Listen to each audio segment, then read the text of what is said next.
Saudi Arabia, Dubai, Kuwait ఇట్లాంటి వాటి మీద వరుస దాడులు ఒక ఎత్తు అయితే, అక్కడ ఉన్నటువంటి వ్యాపార వాణిజ్య కట్టడాల ధ్వంసంతో పాటుగా అమెరికాకి సంబంధించినటువంటి అసెట్స్ మీద భారీ దాడికి పాల్పడుతోంది ఇరాన్. సౌదీ అరేబియాలో రియాద్లో ఉన్నటువంటి అమెరికన్ ఎంబసీని పేల్చి పడేసింది ఇరాన్. మిస్సైల్స్తో అటాక్ చేసింది. అందులో ఉన్నటువంటి సిబ్బంది కుటుంబ సభ్యులు ఎప్పుడో అవతలకి వెళ్ళారు, కానీ సిబ్బంది సెక్యూరిటీ ఉన్నారు. వాళ్ళు ఉండగానే వచ్చి పడింది. రియాద్లో ఉన్నటువంటి రాయబార కార్యాలయం అన్నటువంటిది ధ్వంసం అయిపోయింది. ఆ విషయాన్ని ఇప్పుడు సౌదీ అరేబియా ధృవీకరించింది. అదే సందర్భంలో అమెరికా కూడా ధృవీకరించింది.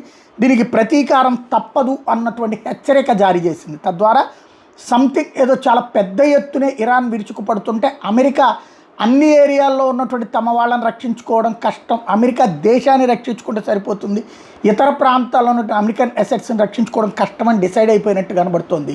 ఏమీ చేయలేకపోతుంది.